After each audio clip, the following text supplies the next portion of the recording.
con la palabra en el corazón. Un espacio para estudiar, reflexionar y profundizar en las verdades de la palabra de Dios. Acompáñenos en este peregrinar educativo de encuentro y comunión con la bendita palabra de Dios. Señor les bendiga grande y poderosamente a todos los que han sacado, como siempre les digo, un momento de oro para sus vidas y para su crecimiento espiritual. Les habla su hermana Sandra Torres con la palabra en el corazón. Esta vez vamos a trabajar la última lección de la primera unidad, el llamado a los marginados. Esta es la lección número 4 y el título es El endemoniado gadareno. Esta lección está bajo el tema Jesús nos llama. Y el texto que vamos a trabajar en la Biblia, en la palabra de Dios, es Marcos 5, del 1 al 13 y del 18 al 20. El texto áureo se encuentra en Marcos 5, 20. Si tienen el leccionario, estamos en la lección número 4. Dice así la palabra del Señor, en el nombre del Padre, del Hijo y del Espíritu Santo. Amén. Él se fue y comenzó a publicar en Decápolis cuán grandes cosas había hecho Jesús con él, y todos se maravillaban. Gracias, Señor, por tu palabra. Esta lección tiene 4 objetivos. Y el primero es reconocer diversos modos y supuestas razones para la marginación de algunas personas. Segundo es prestar especial atención a la marginación de los enfermos mentales y otros. El tercero es reconocer las causas y los peligros de la automarginación. Y el cuarto es crear conciencia de que toda lucha contra la marginación que no reconozca el valor intrínseco de la persona es incompleta y bien puede conllevar otra forma de marginación. Tenemos en el vocabulario la primera palabra es gadareno. Gadareno significa natural de la región en torno a la ciudad de Gadara. Esta ciudad que estaba a poco menos de 10 kilómetros al sudeste del mar de Galilea. Posiblemente la región de Gadara se extendía hasta el mar de Galilea. Luego, el gadareno a que se refiere el texto no tiene que haber sido necesariamente un habitante de la ciudad de Gadara, sino que de cerca de la orilla donde Jesús y sus acompañantes desembarcaban. La ciudad estaba poblada principalmente por personas de cultura griega y contaba con los edificios típicos de cualquier ciudad helenística. La segunda palabra de vocabulario es legión. Una unidad mayor del ejército romano, normalmente con unos 5,000 soldados, tenía y todavía tiene el sentido de una muchedumbre. Tal es el caso cuando hoy decimos, por ejemplo, que sus problemas son legión. Y finalmente, la ciudad de Decápolis, literalmente 10 ciudades juntas. Esta había sido una federación de 10 ciudades al sudeste del mar de Galilea. Una de ellas era Gadara. Luego, el gadareno vivía en Decápolis.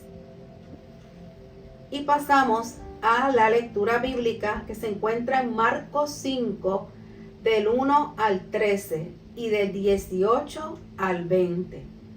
Y dice así la palabra del Señor. Voy a leerlo en la versión popular. Llegaron al otro lado del lago, a la tierra de Gerasa.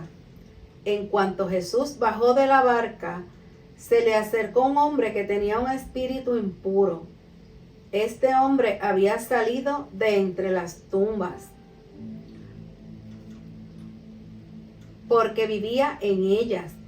Nadie podía sujetarlo, ni siquiera con cadenas, pues aunque muchas veces lo habían atado de pies y manos con cadenas, siempre las había hecho pedazos, sin que nadie lo pudiera dominar. Andaba de día y de noche por los cerros y las tumbas, gritando y golpeándose con piedras. Pero cuando vio de lejos a Jesús, echó a correr y poniéndose de rodillas delante de él, le dijo a gritos: «No te metas conmigo, Jesús, Hijo del Dios Altísimo. Te ruego por Dios que no me atormentes». Hablaba así porque Jesús le había dicho: «Espíritu impuro, deja a ese hombre». Jesús le preguntó: «¿Cómo te llamas?». Y él contestó: «Me llamo Legión, porque somos muchos». Y rogaba mucho a Jesús que no enviara los espíritus fuera de aquella región. Y como cerca de allí, junto al cerro, había un gran número de cerdos comiendo, los espíritus le rogaron: «Mándanos a los cerdos y déjanos entrar en ellos».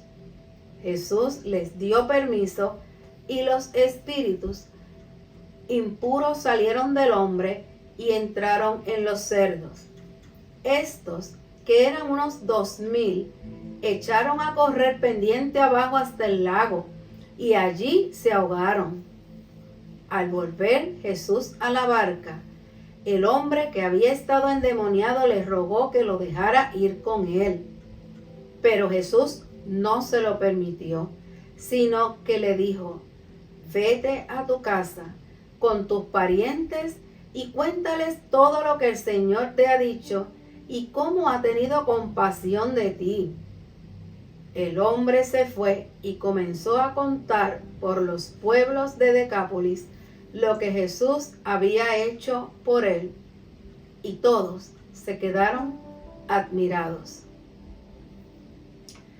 En esta lección de hoy, en la última de la unidad, como les dije, vamos a fijar la atención en este tipo de marginación a que enfrentan los enfermos. Este discrimen que no es común ni general. Lo que sucede es más bien en diversas sociedades y en distintos tiempos se ha discriminado y se sigue discriminando contra las personas que padecen alguna enfermedad que según las normas de la sociedad las hacen inmundas, intocables, repugnantes, despreciables, etc. En tiempos bíblicos estas personas eran principalmente los leprosos y los dementes. Aunque en la lección de hoy no trataremos mucho sobre ellos, los leprosos aparecen repetidamente en los evangelios, siempre como objeto de compasión y solidaridad de Jesús. De los dementes se habla no solamente en los evangelios, sino también en el libro de los Hechos. Y tanto en los evangelios como en los Hechos son objeto de poder sanador de Jesucristo y su mensaje. Leamos y estudiemos entonces esta historia, no como un hecho extraño en una sociedad ya pasada, sino como palabra de Dios para nosotros hoy. Y vemos, pasando al texto en el verso 1, donde dice en la frase: «al otro lado del mar». Quisiera que pusiéramos la vista en este visual sobre la región de Decápolis. Y vemos ahí las 10 ciudades que contienen esta sección de Decápolis. Mientras miramos este mapa, vamos a hablar un poquito sobre lo que estaba ocurriendo allí.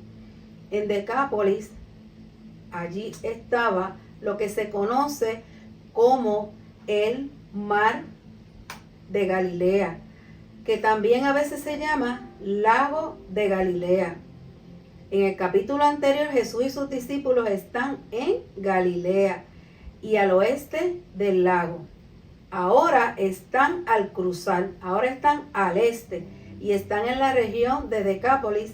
En cuanto a esa región y ciudad de Gadara, vamos a ver el próximo visual donde marcamos con un cuadrito anaranjadito el área donde está este lago para que lo podamos apreciar dentro del mapa de los tiempos de Jesús.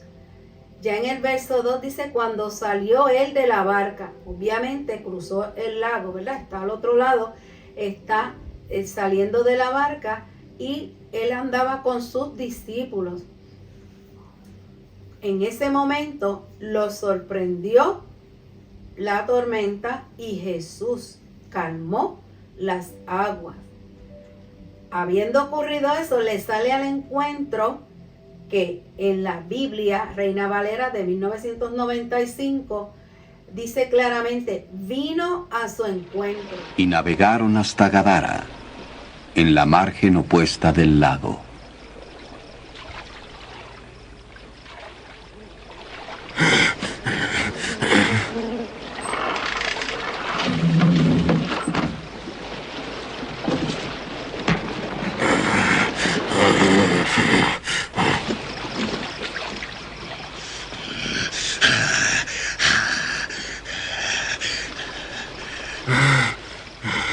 Jesús, Hijo del Altísimo, ¿qué quieres conmigo? Desde los sepulcros, ¿verdad? Los cuerpos de los muertos eran considerados como inmundos. Por eso se les enterraba fuera de las ciudades y de los poblados. El hombre que le sale al encuentro por el solo hecho de andar entre sepulcros sería considerado inmundo. Así que esta persona considerada inmundo, este hombre le sale al encuentro a Jesús en ese momento y empieza a tener una conversación con él. Este hombre, recuerden que Jesús era bien visto y lo enjuiciaban por mantenerse en contacto precisamente con las personas que nadie se mantenía en contacto. Así que él tuvo ese contacto. Inmediatamente él conocía lo que quería decir una persona no limpia. El hombre que aparentemente se ha apartado de la sociedad por su demencia. Esa misma condición le ha añadido una impureza particular por el solo hecho de andar entre sepulcros. Habitaba allí. Ya en el verso 3 va describiendo más la situación de él. Él vivía entre los sepulcros. Y vamos a pensar en un cementerio como los de ahora, en los que los difuntos están bajo tierra con lápidas en sus tumbas. Y ahora vamos a trasladarnos a cómo era en aquella región, que había cuevas o intersticios entre las piedras. Era allí donde se colocaban cadáveres y se cubría la entrada con piedras. Aparentemente este hombre vivía en alguna de las cuevas, quizá hasta entre los cadáveres mismos. En tal caso, su supuesta impureza sería insuperable.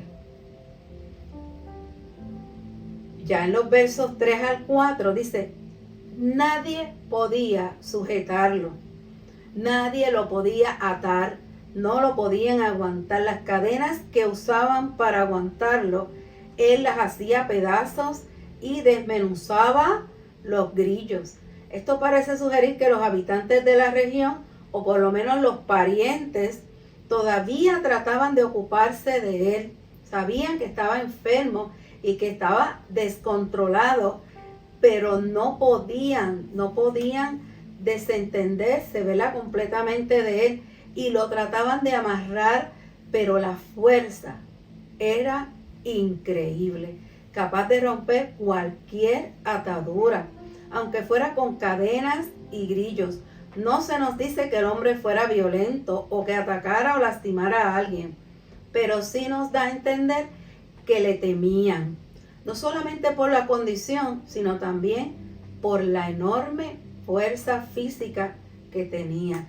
Nadie lo podía dominar.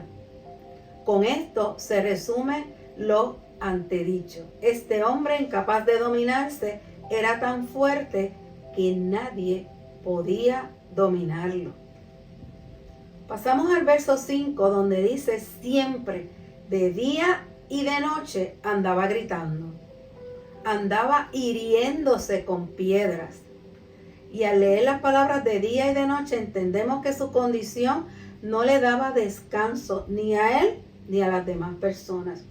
Y puesto que andaba no únicamente entre los sepulcros, sino también en otros lugares, su presencia era conocida constantemente, aunque fuera de lejos.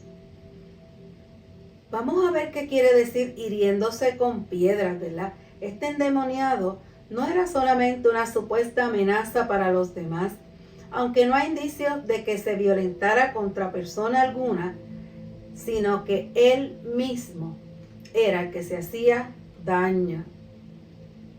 El verso 6 dice que vio a Jesús de lejos y corrió y se arrodilló ante él. Y esta persona se comportó como podría esperarse que se comportara un endemoniado. Muchos le habían visto correr, aparentemente sin razón alguna. El arrodillarse en aquella cultura era una actitud de ruego, de respeto y de adoración. Hermanos, porque no hay que explicar que Satanás también se arrodilla ante el Señor. Todo se arrodilla ante el Señor. Y clamando a gran voz, tampoco esto tiene nada de extraño, pues ya antes se nos dijo que andaba gritando en los montes y en los sepulcros. O sea que ya se sabía que él hablaba bien alto, gritaba. Y él venía gritando y le dice: ¿qué tienes conmigo, Jesús, Hijo del Dios Altísimo? Esto nos sorprende por dos razones. En primer lugar, aparentemente sin que nadie le diga quién es Jesús, el endemoniado lo sabe. Nadie se lo tiene que decir. Y en segundo lugar, el demonio o los demonios al que se atribuye su demencia no solamente lo sabe, sino que hasta reconoce su poder y autoridad. Así que le llamó Hijo del Dios Altísimo. Lo que el endemoniado pregunta no es quién es Jesús, ni cuán grande es su poder, sino más bien por qué Jesús viene a molestarle. Te conjuro por Dios que no me atormentes. Este demonio se atrevió a invocar el nombre de Dios. Pero ¿sabe por qué se lo decía? Porque Jesús a su vez le decía: sal de este hombre. Gloria a tu nombre, Jesús. Aparentemente, ya antes que el demonio estuviera hablándole a él, ya Jesús está conjurando al demonio. ¿Cómo te llamas? Con estas palabras Jesús reconoce la humanidad del endemoniado. Y este endemoniado se sentía tan y tan atado que cuando le preguntaron su nombre, él lo único que pudo pensar es en esa legión de soldados romanos. Y eso fue lo que le vino a la mente. ¿En qué es muchos? ¿Cómo yo puedo describir mi nombre, decir mi nombre y a la misma vez decir que hay muchos dentro de mí? Y él entonces le contesta que su nombre era Legión. Legión me llamo porque somos muchos. Un gran hato de cerdos. Y vamos entonces a ubicarnos en esa región para ver que para los judíos, los cerdos ya eran inmundos. Al parecer los gadarenos no pensaban así. Recuerde que estaban en Decápolis, y en Decápolis lo que había era una mezcla de los judíos con los griegos, y en ese caso los demonios se fueron a los cerdos, que se portan como antes lo hacía el endemoniado. ¿Qué empiezan a hacer los cerdos? Lo que estaba haciendo el endemoniado. Te ruego que no me atormentes. ¿Cuál es tu nombre?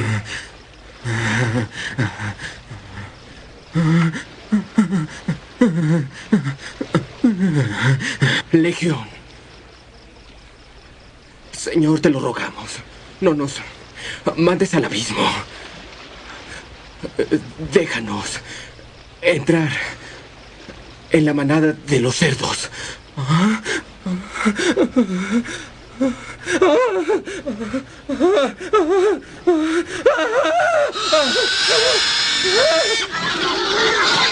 ¡Hey! ¡Regresen! ¡Alto! ¡Alto! Y los demonios salieron del hombre ¡Vuelvan acá! y entraron en los cerdos. ¡Aléjate de aquí! ¡Tú, brujo! ¡Déjanos en paz! ¡Aléjate de este lugar! ¡Aléjate! ¡Aléjate! Te seguiré a donde tú vayas. Déjame ir contigo. Vuelve a tu casa y cuenta lo que Dios ha hecho por ti. El que había estado endemoniado les rogaba que lo dejara quedarse con él.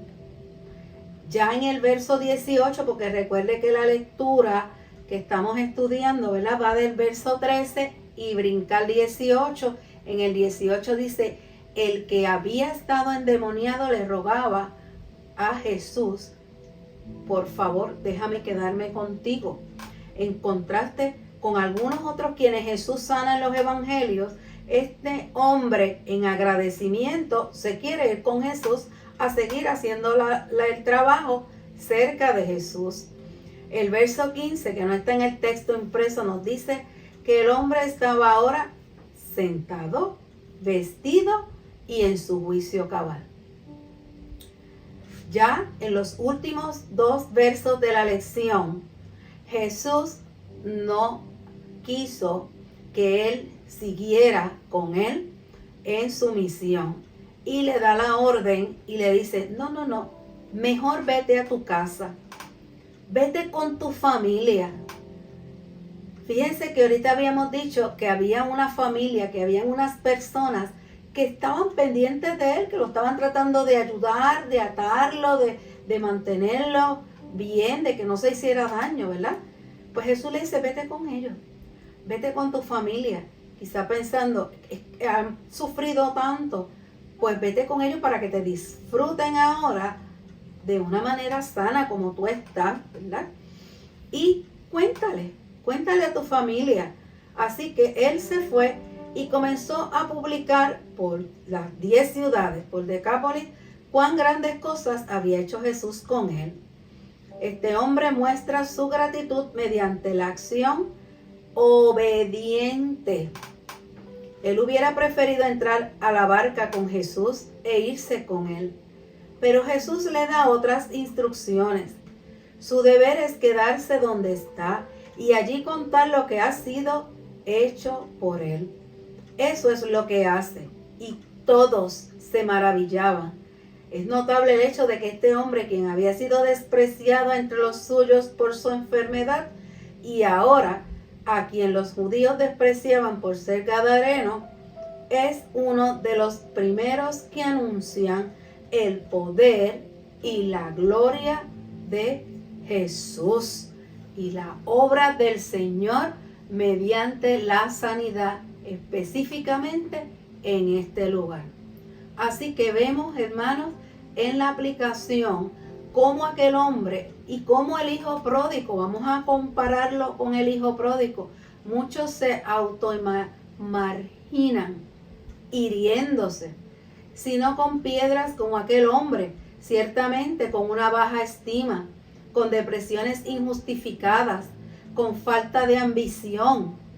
Es común el caso de quien se ve marginado y llega a convencerse de que hay buenas razones para su marginación y por tanto se vive para automarginarse.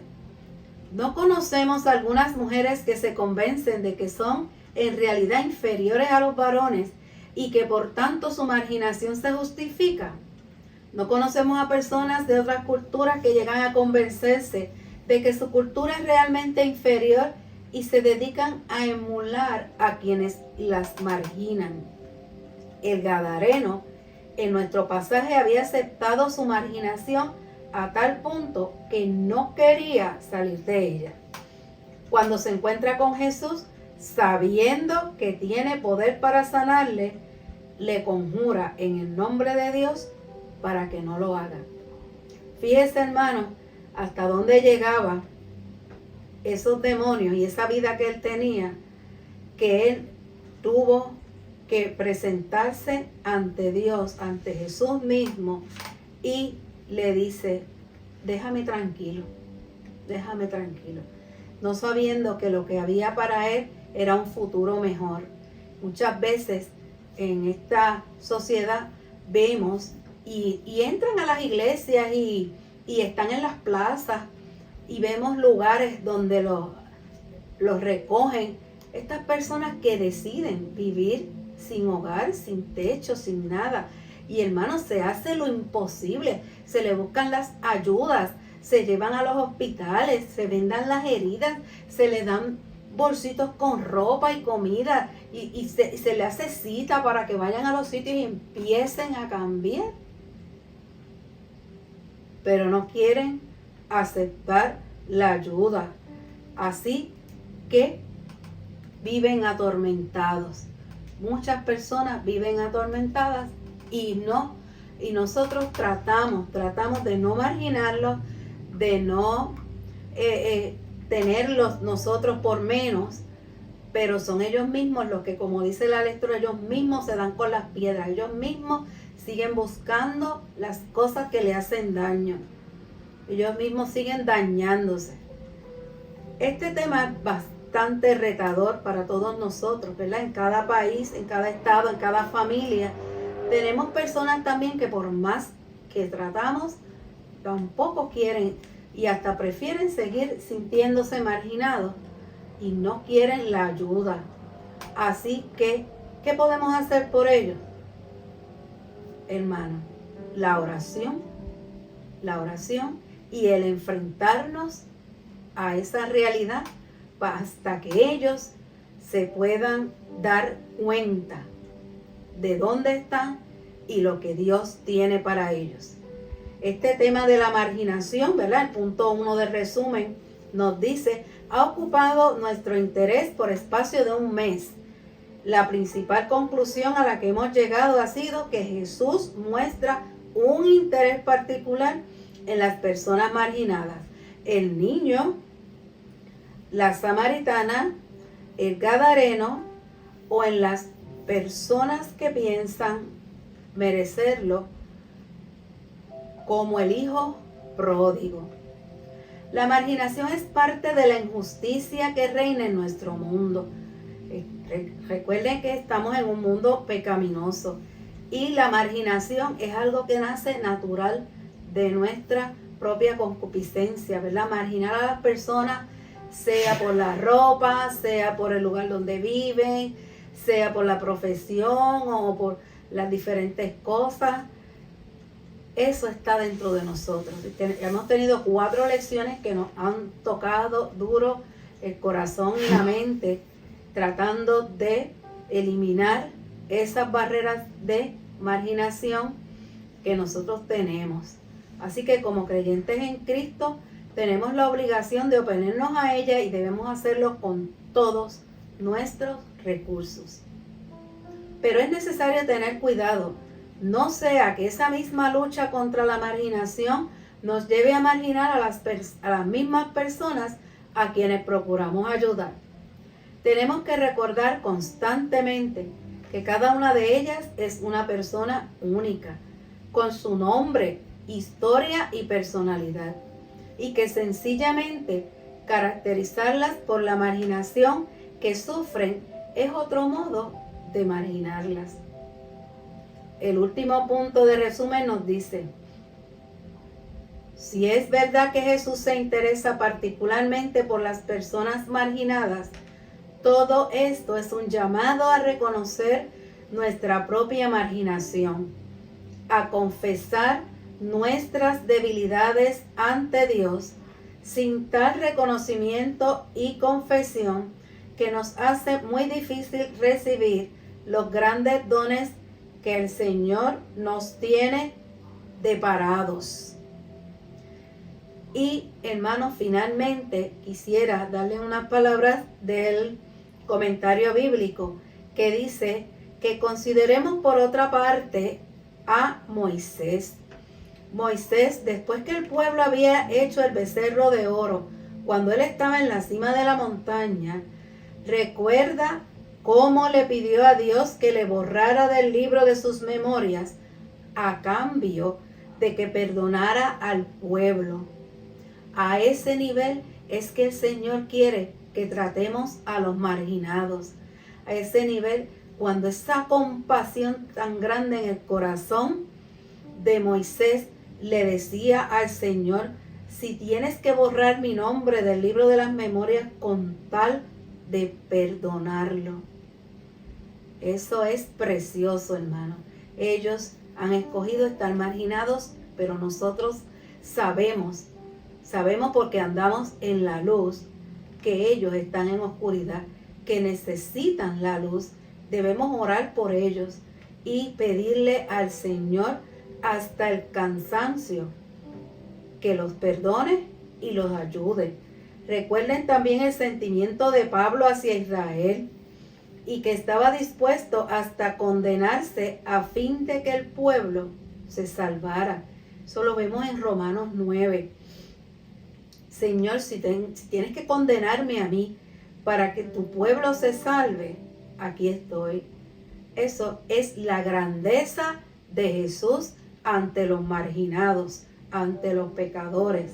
La grandeza de Jesús se ve en que estaba dispuesto a pagar el precio de ayudar a otros, y que ese precio era derramar su propia vida.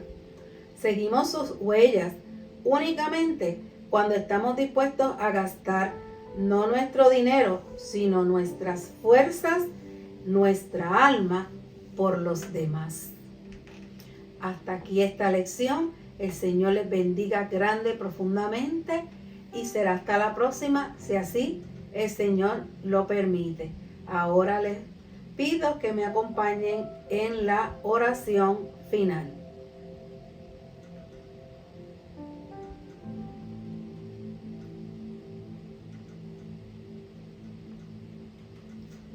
Dios nuestro, gracias por tu interés particular en las personas marginadas.